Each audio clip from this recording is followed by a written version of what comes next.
Class में हमारा service sector बचा हुआ था। Good morning ma'am. Good morning.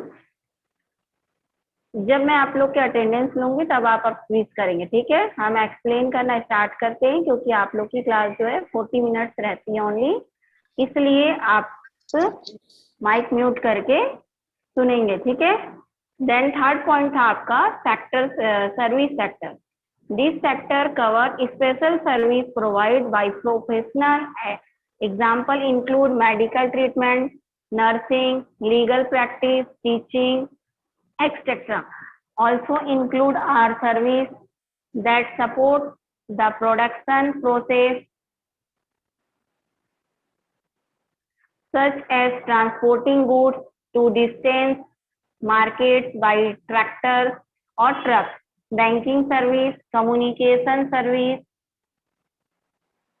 all government service fall within this category. Okay, तो सर्विस सेक्टर को एक्सप्लेन करते हैं। देखिए इसमें क्या बोला गया है। दिस सेक्टर, देखिए सर्विस सेक्टर में क्या आएगा, जो भी प्रोफेशनल लोग वर्क करते हैं वो आएगा सर्विस सेक्टर में। जैसे कि कोई मेडिकल ट्रीटमेंट कर रहा है तो कोई डॉक्टर्स है, देन नर्स है, कोई लीगल वर्क कर रहा है मीन्स लॉयर है, या कोई आपको पढ़ा रहा है इंजीनियर है, तो ये सारे क्या है सर्विस सेक्टर के अंदर आते हैं।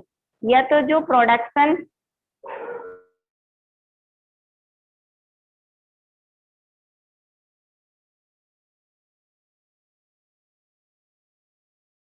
जैसा कि ट्रांसपोर्टिंग है, ट्रैक्टर्स है, या किसी भी चीज के थ्रू एक्सपोर्ट इंपोर्ट किया जा रहा हो, वो भी क्या आएगा आपके सर्विस सेक्टर के अंदर आएगा, ठीक है। जैसे कि बैंकिंग सेक्टर, कम्युनिकेशन, ये सारे भी आपके सर्विस सेक्टर में ही आएंगे। कोई भी गवर्नमेंट जॉब कर रहा है या कोई कलेक्टर है, पुलिस है, ये सारे सर्विस सेक्टर में ही आते हैं, ठीक है। देन उसके बाद आपको नीचे देखेंगे आप की and service production in that country.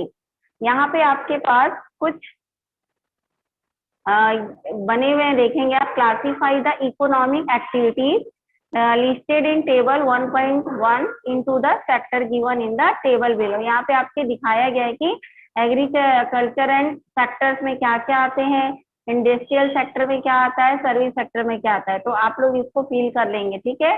2, 3, 4 तीन कॉलम खाली है, ये तीनों कॉलम का फिल कर लेंगे कि agriculture sector, then industrial sector और सर्विस सेक्टर में क्या क्या आता है। ओके, उसके बाद नेक्स्ट पॉइंट है आपका calculating the production of goods and service. How and why people engage in different kinds of economic activities to produce a large variety of goods and service. If we want to know the total production of any country, we have to add all the goods and service produced in that country. But adding all these goods and service is a difficult and complicated task. We could make a list of all the goods, but it will still be difficult to calculate their total quantity because we use different unit to measure different goods and service. Okay, देखिए अब इसमें क्या बोला है, आप सबने अपने books open किए हैं, जिन्होंने नहीं किया है उसके लिए स्क्रीन पे मैंने सेंड किया है, वो उसको आप देखेंगे, ठीक है।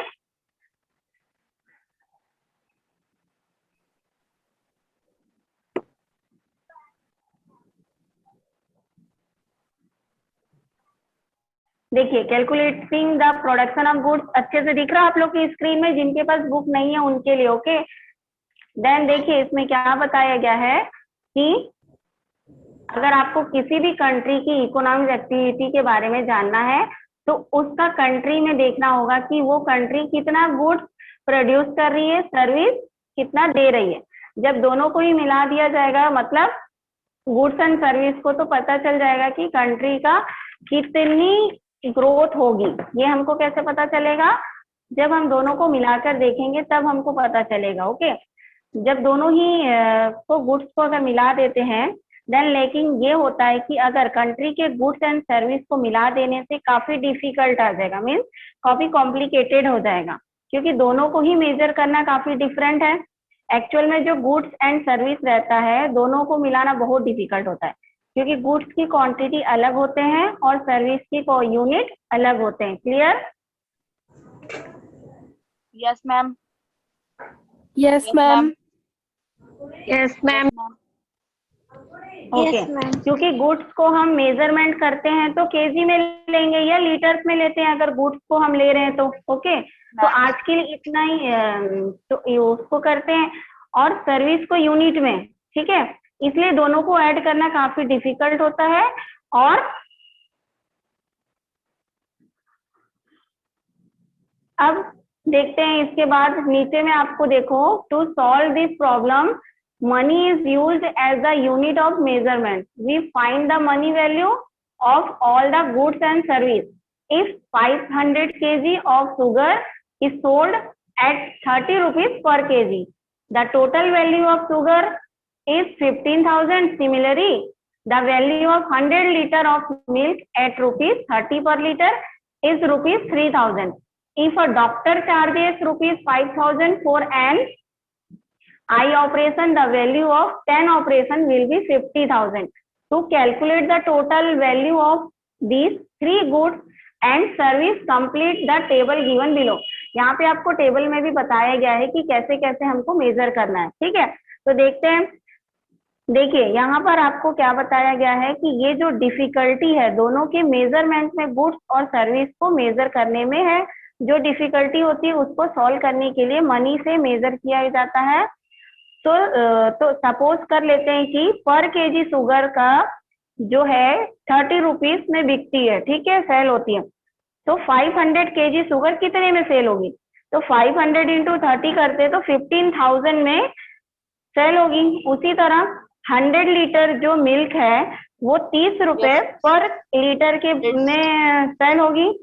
इसका मतलब है कि 3000 लीटर। उसी तरीके से सर्विस का भी मेजर करते हैं। ये हमारा क्या था जो अभी हमने मेजर किया, ये हमारा गुड्स है। ठीक है, हम गुड्स को कैसे मेजर करते हैं उसके लिए यहाँ पे नीचे एग्जाम्पल बताया गया है कि आपको अगर शुगर जो है 500 केजी ऑफ शुगर सेल करते हैं 30 रुपीज पर केजी के हिसाब से, तो कितना होता है? 15,000 होता है। Then similarly the value of 100 litre, तो 100 लीटर ऑफ मिल्क अगर आप सेल करते हैं 30 पर लीटर के हिसाब से तो कितने रुपीस होता है? 3000 होता है। वैसे ही अब हम मेजर करेंगे जो डॉक्टर्स का एग्जांपल दिया हुआ, ये सर्विस के अकॉर्डिंग हम मेजर करते हैं। ठीक है, अब ये क्या है कि आपका गुड्स था, उसी तरीके से सर्विस कैसे चार्ज की जाती है? जब कोई एक डॉक्टर आई का ऑपरेशन कर रहा है उसको एक सर्जरी का कितना मिलता है? 5,000। अगर एक डॉक्टर 10 ऑपरेशन करता है तो उसको टोटल कितने कौन मिलेंगे यूनिट? 50,000। ठीक है, मेजर कितना कर रहा है वो? 50,000 उसको मिलेगा। मीन्स दोनों में कितना डिफरेंस है? वो गुड्स है और ये सर्विस है। वैसे आप किसी मंथली इनकम या गुड्स का मेजर करते हैं तो आपको पता चल जाएगा कि गुड्स और जो सर्विस है दोनों में कितना डिफिकल्ट है। हम दोनों को मिला के कभी भी मेजर नहीं कर सकते हैं। ठीक है, इस एग्जाम्पल में नीचे देखो आपको दिया हुआ है नेम ऑफ गुड सर्विस दिया है जिसमें शुगर का एग्जाम्पल्स है, मिल्क है, आई ऑपरेशन है। अब क्वांटिटी बताए कि शुगर जो 500 केजी है उसका रेट दिया हुआ 30 पर केजी, 15,000। अब मिल्क के लिए बताया गया है इसमें कि आप 100 लीटर 30 पर लीटर से लेते हैं, यहाँ 100 नहीं लिखा, आप यहाँ लिख लेंगे। तो पर लीटर कितना हो जाएगा उसका? Total litre 3000। Okay, then I operation का क्वांटिटी कितना है आपका? 10 है। ठीक है, अब एक ऑपरेशन कर रहा है तो उसको कितना मिलता है? 5000 मिलता है। तो उसके हिसाब से अगर वो 10 ऑपरेशन करता है तो उसको टोटल वैल्यू कितनी मिल जाएगी? 50,000 मिल जाएगी। क्लियर है? Yes ma'am. Yes ma'am. Yes ma'am. Yes ma'am. Yes ma'am. Okay, good.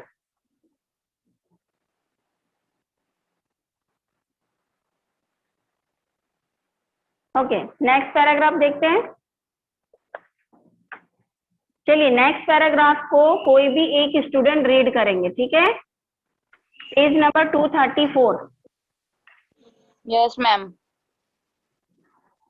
In this example, we added the value of the three goods एक मिनट, कोई भी एक स्टूडेंट रीड करेंगे उसको.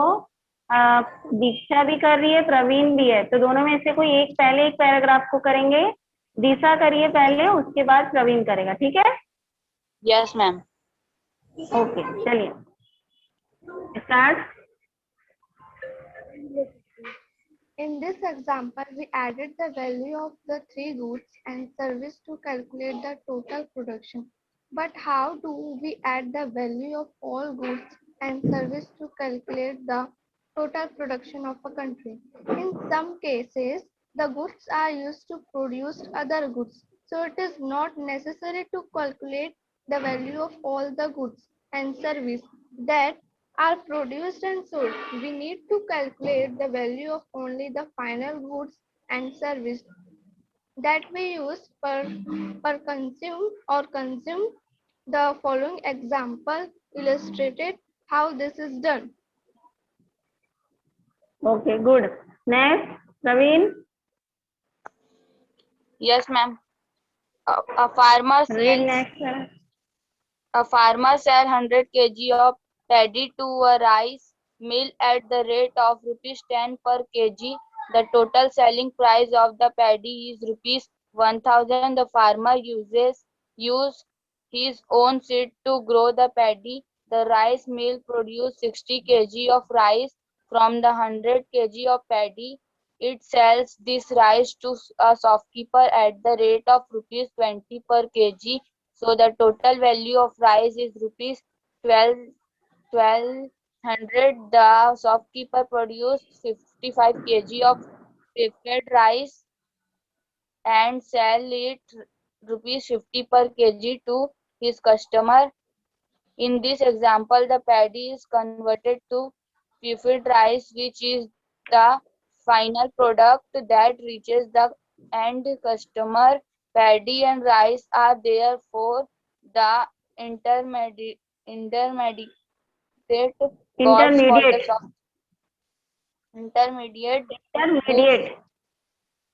intermediate goods for the shopkeeper. The value of intermediate. Stop your reading. Okay, अब यहाँ पे क्या बताया गया कि इन दिस एग्जाम्पल, यहाँ पे पिक्चर्स में आप देखेंगे अ राइस मिल फिगर दिया फर्स्ट पिक्चर्स में, और सेकंड में a shopkeeper making puffed rice, यानी जो मुर्रा खाते हैं ना हम लोग, मुरमुरा जो रहता है उसके बारे में नीचे दिया हुआ है पिक्चर्स में, ठीक है? एक मिल्स में कैसे रहता है और नीचे. तो अब देखिए, अब यहाँ पर क्या बताया गया है कि अगर हम कोई प्रोडक्ट बनाते हैं तो उसको अलग अलग प्रोडक्ट यूज होते हैं, लेकिन फाइनल प्रोडक्ट में क्या होता है, वो सारी चीजों का वैल्यू ऐड होकर आता है, ठीक है? जैसे कि नीचे में आपको देखने मिलेगा एग्जाम्पल में, सपोज कर लेते हैं आप क्या कर रहे हैं, एक चाय बनाते हैं, ठीक है? एग्जाम्पल्स में हम एक चाय को लेते हैं, तो आपको उसमें अलग अलग चीजें लगेगी. जैसे कि एक चाय बनाने में हमको क्या क्या लगता है, क्या क्या लगता है हमको चाय बनाने में, किसको किसको? चाय पत्ती, दूध, पानी और अदरक. ठीक है. जैसे हाँ, अदरक और इलायची जो ऑप्शनल होता है, जिनको डालना है डालते, ठीक है? अब हमारे चाय में हमको दूध लग गया, पानी, चाय पत्ती, शक्कर, अदरक या इलायची लगेगा. तो ये सारी चीजें जब हम उसमें डालते हैं तो वो क्या होता है, उसका कॉस्ट अलग अलग हम किसी को नहीं बताते हैं, लेकिन जब हमारी पूरी चाय बन जाती है तो उसका जो दुकानदार है उसको पूरे रेट को इंक्लूड करके बेचता है वैसे ही. तो इसलिए अलग अलग प्राइस ना बता के फाइनल रेट बताता है कि जो चाय है आपका या तो 5 रुपीज का होगा, या 7 रुपीज, या 10 रुपीज में होगा, ठीक है? तो ये उसका कौन सा हो गया, फाइनल प्रोडक्ट हो गया. ओके, उसको उसी चीज के लिए मेजर किया जाता है, और जो कैलकुलेशन प्रोडक्शन का है वो किया जाता है. अगर यहाँ पर एक एग्जाम्पल दिया हुआ है फार्मर्स का, जैसे कि आप फार्मर सेल कितना कर रहा है, 100 kg of paddy to a rice mill, वो 100 रुपए पर केजी के हिसाब से, जो 100 किलो उसके पास है, 100 kg है उसके पास पेडी, वो मील में कितने का सेल कर रहा है, 100 रुपीज पर केजी के हिसाब से सेल कर रहा है, ठीक है? तो उसको मिलेगा कितना यहाँ पे, the total selling price of the paddy का मिल रहा है 1000 रुपीज. यानी कि वो एक मील में जब सेल करता है तो उसको कितना मिल रहा है उसके पैडी का। पैडी मीन्स क्या होता है, पैडी मीन्स क्या होता है, पैडी मीन्स धान होता है, जो हम राइस के पहले जो होता है, आप लोग ने देखा होगा धान को। Yes, ma'am. The farmer use in own seed to grow the paddy. अब जो फार्मर्स है उन्होंने ग्रो किया पैडी को और उसको कितना मिला, 1000 मिला है, ठीक है। द राइस मिल प्रोड्यूस, यानी राइस मिल ने उसको क्या किया, 60 kg of rice from 100 kg of paddy, यानी उसको उन्होंने क्या किया है, मिल में प्रोड्यूस किया है, क्योंकि धान जो है पैडी उसको पहले क्या किया जाता है, मेक किया जाता है, तब जाके वो राइस में कन्वर्ट होता है, ठीक है। तब 100 kg of paddy it sell the rice to shopkeeper at the rate. अब उन्होंने क्या किया, उस राइस पैडी को शॉपकीपर को जब सेल किया तो 20 रुपीज पर केजी के हिसाब से सेल किया है। Mute your mic, all of you mute your mic. Abhishek Gupta mute your mic. Okay, कहाँ थे हम, एग्जाम्पल्स में थे कि फार्मर्स ने जब पैडी को राइस मिल में सेल किया तो उसने 1000 रुपीज में सेल किया, यानी कि 10 रुपीज पर केजी। लेकिन मिल वाले ने शॉपकीपर को 30 रुपीज पर केजी, मतलब उन्होंने अपना प्रॉफिट भी ऐड करके सेल किया। कितना मिल गया, 1200 रुपीज, यानी उन्होंने अपना प्रॉफिट भी ऐड करके वहां पे उसको सेलिंग किया है। प्रोड्यूस 55 kg ऑफ मुरमुरा, मतलब उन्होंने 55 kg को क्या बनाया, मुरमुरा बनाया। And sell it 50 rupees per KG, यानी उन्होंने उस राइस को मुर्रे में कन्वर्ट करने के लिए 50 रुपीज पर केजी का किया, मतलब उन्होंने अपना भी प्रॉफिट ऐड कर लिया वहां पे मुर्रा उर्रा बनाने के लिए। जब कस्टमर के पास पहुंचता है तो वो धीरे धीरे क्या हो जाता है, कोई भी प्रोडक्ट महंगा ही हो जाता है। अगर एक पेन है, एक मैन्युफैक्चरिंग कंपनी में पेन बनता है, ठीक है, पेन के लिए इंक चाहिए, तो सारा चीज चाहिए आइटम्स, उसमें रॉ मटेरियल। तो जब एक फैक्ट्री में जब पेन बनता है तो उसकी रेट क्या होती है, 2 रुपीज फॉर एग्जाम्पल। धीरे धीरे जब वो होलसेल शॉपकीपर के पास आएगा तो 7 रुपीज हो जाएगा, ठीक है। लेकिन जब शॉपकीपर एक कस्टमर को सेल करेगा तो वो पेन कितने का हो जाता है, 10 रुपीज का। तो ये सारे डिफरेंसेस हैं कि हर एक के पास जब वो फाइनल रेट पहुंचता है तो हर कोई अपना एक प्रॉफिट उसमें ऐड करके, जो वैल्यू है उसको ऐड करके सेल करता है। Clear? In this example, the paddy is converted to puffed rice, which is the final product that reach the end customer. Paddy and rice are therefore the intermediate goods for the shopkeeper. The value of intermediate goods include in the value final product. मतलब वो product जब intermediate था, मतलब वो normally था raw material में, तो 1000 उसको मिला था। जब पैडी को कन्वर्ट किया राइस में तो 1200 मिला। उसके बाद जब वो सो दैट इंक्लूड हुआ सारे प्राइस में, फाइनल प्रोडक्ट आया तो उसको कितना प्रॉफिट हो गया। यहाँ देखिए, यहाँ पे calculating total production by the value added दिया हुआ है पेज नंबर 235 में, ठीक है। यहाँ बता रहा है कि we can calculate the total value of production in the above examples in another way to understand this method. Write the example in the form of the table given, यानी इस टेबल में बताया है उस वैल्यू को। Serial number 1 2 3 goods में दिया हुआ paddy, rice and puffed rice. Total value बताया, जो पैडी का वैल्यू था कितना, 1000 था, जिसमें उन्होंने इंटरमीडिएट अपना कोई रेट नहीं लगाया था क्योंकि उसमें कोई यूज ही नहीं किया था उन्होंने कोई चीज भी। उसके बाद उसका टोटल वैल्यू था वहां पे 1000, ठीक है। क्लियर है? सेकंड लाइन में राइस है, ठीक है। राइस को उन्होंने कितने में किया था, टोटल वैल्यू 1200 और 1000 उसको इंटरमीडिएट मतलब अपना खर्च उसमें लगाया था। टोटल उसके पास 200 प्रॉफिट हुआ था। थर्ड जब वो मुरमुरा बन गया, पफ्ड राइस हो गया, तो उसका वैल्यू क्या हो गया, 2750। उन्होंने 1200 उसमें लगाया, तब जाके उसको 1550 रुपीज प्रॉफिट हुआ। मतलब कि एक रॉ मटेरियल के बाद जब फाइनल गुड्स का रेट आता है तो उसका रेट कैसे हो जाता है, काफी कॉस्टली हो जाता है। अगर हम किसी भी चीज को नॉर्मली अगर सेल करते हैं तो उसका प्राइस हमको नहीं मिलेगा, लेकिन जब हम उसको काफी डाइवर्ट, काफी अच्छे से डेकोरेट करके या काफी उसमें खर्च करने के बाद जब सेल करते हैं तो उसको हमको वैल्यू एडेड यानी उसका प्रॉफिट मिल जाता है। Clear? Yes, ma'am. Yes, ma'am. Yes, ma'am. Yes, ma'am. Yes, ma'am. Yes, ma'am. तो आज के लिए इतना ही। हम नेक्स्ट टॉपिक में पढ़ेंगे ग्रॉस डोमेस्टिक प्रोडक्ट। ओके, तो ग्रॉस डोमेस्टिक प्रोडक्ट को आप रीड करके रखेंगे कि होता क्या है जीडीपी। तो ये हम इसको नेक्स्ट क्लास में अंडरस्टैंड करेंगे। Clear? Yes, ma'am. Okay, ma'am. Yes, ma'am. Yes, ma'am.